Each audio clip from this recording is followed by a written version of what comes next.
I'll never forget the moment I realized Notch was going to die.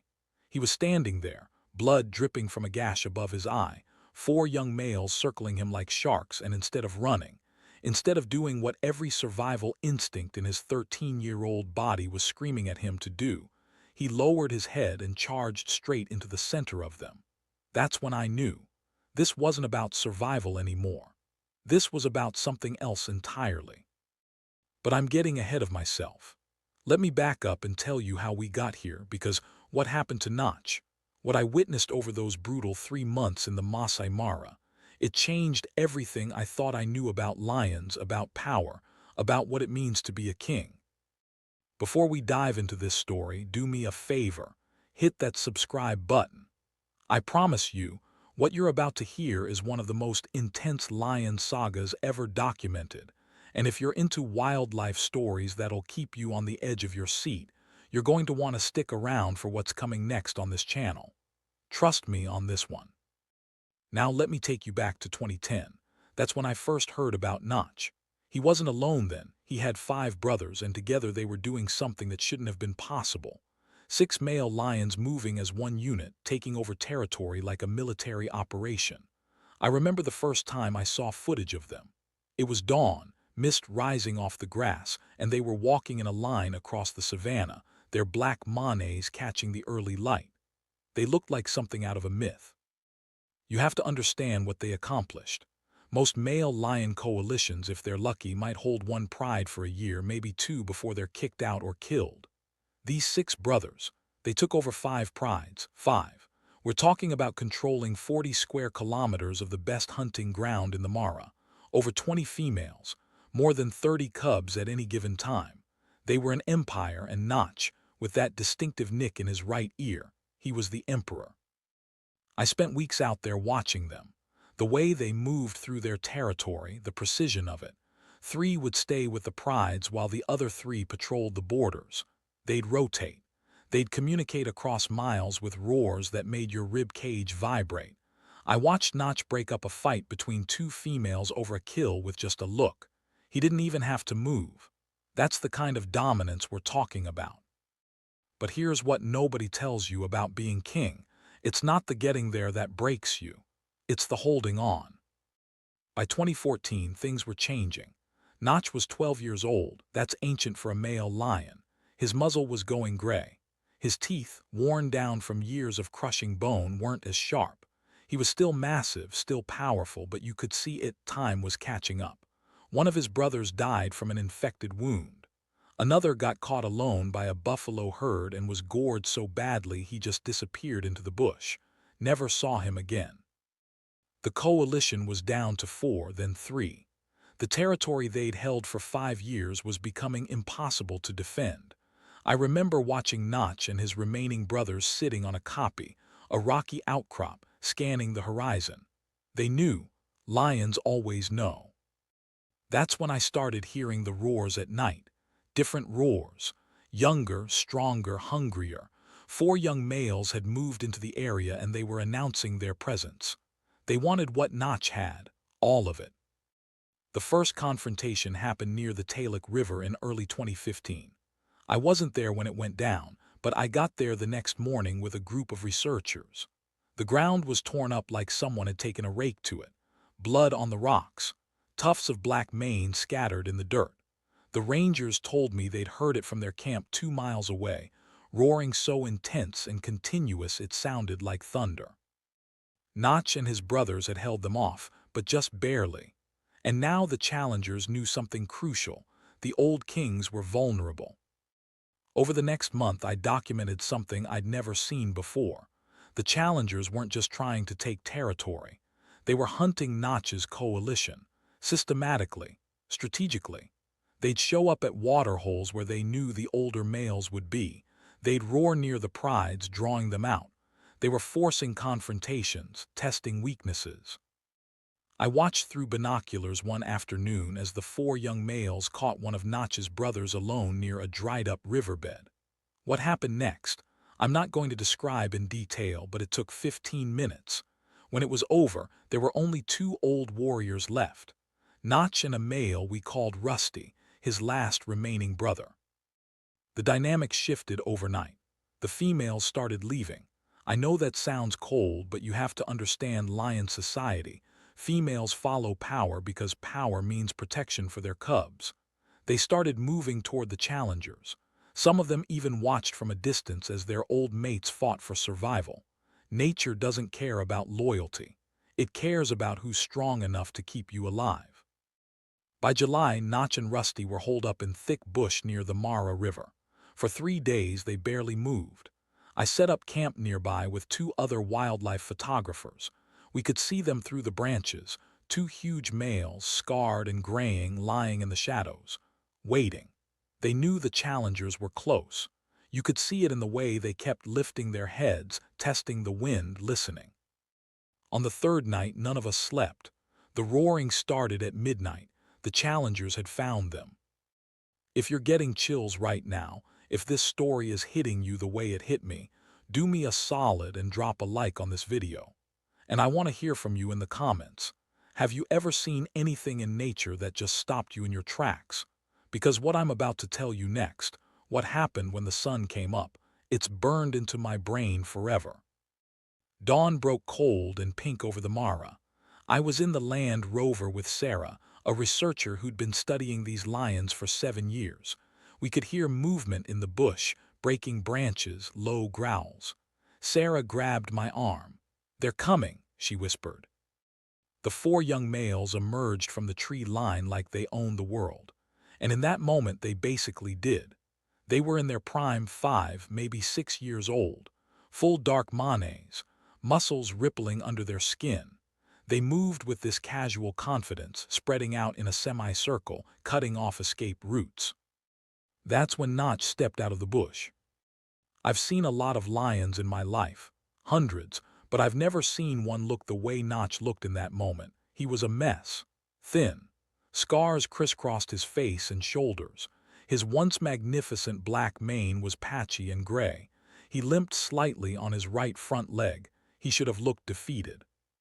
But his eyes, God. His eyes, they were burning. Rusty came out beside him in only slightly better shape. 2 old kings facing 4 young conquerors. Sarah was already recording. Her hands were shaking. "They're going to run," she said. "They have to run." The challengers started closing in, their body language aggressive, heads low, tails swishing. They were growling now, this deep rumbling sound that you feel in your chest before you hear it. The closest one, a huge male with an almost black mane, was maybe 20 yards away. He roared, a full territorial roar, mouth wide open, showing every tooth. That's when Notch charged. I'm not exaggerating when I tell you my heart stopped. This 13-year-old lion, outmatched and outnumbered, didn't retreat.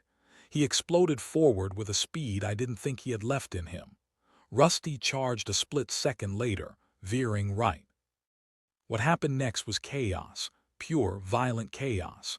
The young males scattered for a second, startled, I think, by the sheer audacity of it, then recovered and swarmed in. Notch hit the lead male like a freight train, bowling him over. They went down in a cloud of dust, roaring, biting, clawing. Rusty was grappling with 2 others on the flank. The 4th male was circling, looking for an opening. Sarah was shouting something, but I couldn't hear her over the noise. It wasn't just roaring.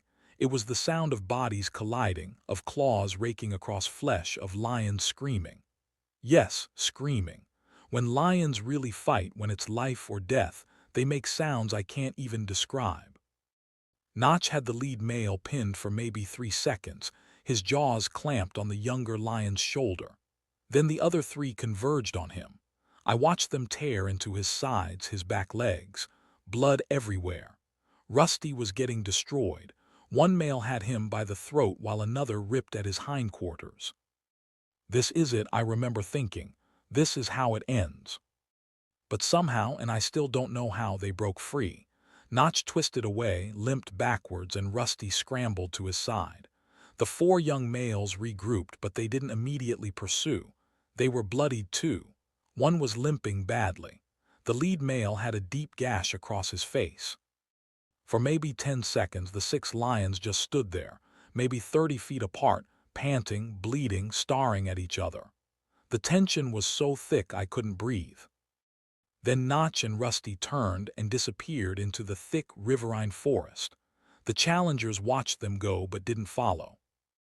Sarah looked at me with tears streaming down her face. "Did that just happen?" she whispered. Two old lions had just fought off four prime males and survived. It shouldn't have been possible, but I just watched it happen. We tried to track them for the next week, but they'd vanished. The challengers moved in and took over all five prides. Just like that, Notch's empire was gone. His females bred with the new males. His territory was carved up and claimed. In the space of a week, everything he'd built over 5 years was erased. I thought that was the end of the story. I thought Notch was off somewhere dying quietly the way old males do when they've lost everything. For 3 weeks nobody saw him. The rangers searched. Other photographers searched. Nothing. Then one afternoon in late August, I got a radio call from a guide named Joseph. "I think I found your lion," he said. "You need to see this." I drove out to the coordinates he gave me, way outside Notch's old territory near the Tanzania border. And there he was. Notch was alone, lying in the shade of an acacia tree. He was thin, painfully thin. The wounds from that final battle had healed into thick scars that crossed his body like a roadmap of violence. He looked like he'd aged 10 years in 3 weeks. But he was alive. I sat there for hours just watching him. He didn't do much, slept mostly, occasionally lifting his head to look around. At one point, a herd of zebras passed nearby and he didn't even get up. He was done hunting, done fighting, done with everything. As the sun started setting, he slowly got to his feet, stretched, and looked directly at me. I swear he looked directly into my soul.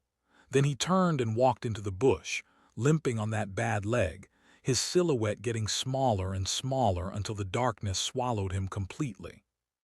That was the last time anyone ever saw Notch alive. Here's the harsh truth that took me years to accept, the truth that nobody wants to hear.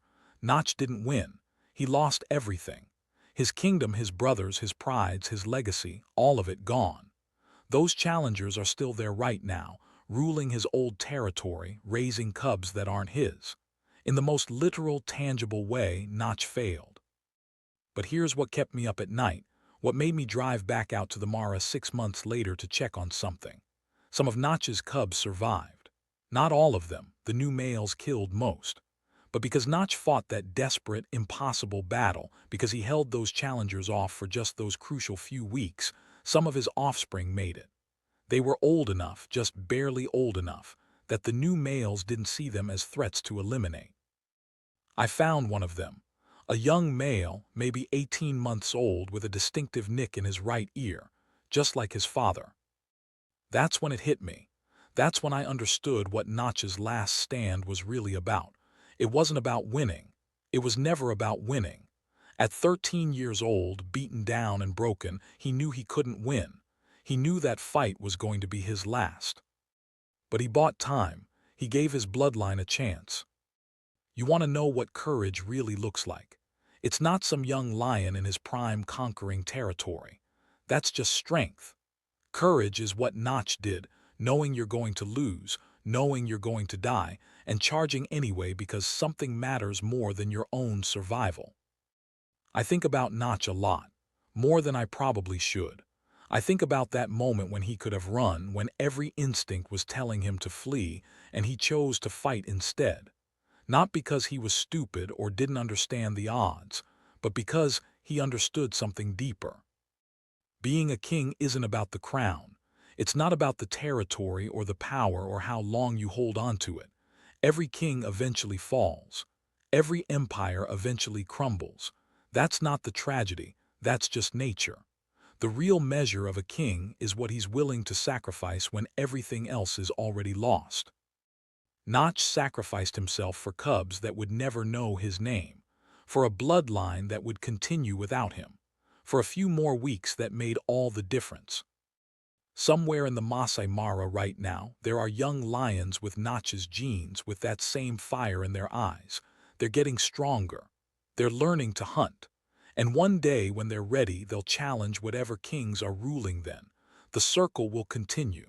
The throne will change hands again. But some lions, some stories, they echo forever.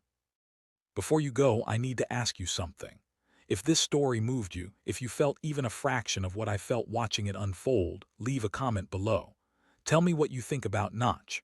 Tell me about the hard choices you faced, the moments when you had to decide between survival and something bigger. And hit that subscribe button, because this is just one story from the Mara. There are so many more stories of survival, of sacrifice, of nature in all its brutal beauty. I'll be here documenting them, sharing them with you. That young male with the notched ear, last I heard he's 3 years old now, getting bigger, stronger. His mane is coming in black as midnight. One day he's going to be ready to fight for his own territory, his own prides, his own legacy. And when that day comes, somewhere out there in the vast African wilderness, I like to think Notch's spirit will be watching. The old king, the scarred warrior who refused to go quietly, passing the torch to the next generation. That's the thing about lions, about nature, about life itself. The crown is temporary, but the fight is eternal. We all lose in the end, every single one of us. The question is, what are we willing to fight for when we know we can't win? Notch answered that question on a dusty morning in the Maasai Mara, with blood in his eyes and 4 young killers closing in. He charged into the center of them, bought a few more weeks, and gave his bloodline a future. Some would call that defeat. I call it the most courageous thing I've ever witnessed. Rest easy, old king. Your fight is over, but your story lives on forever.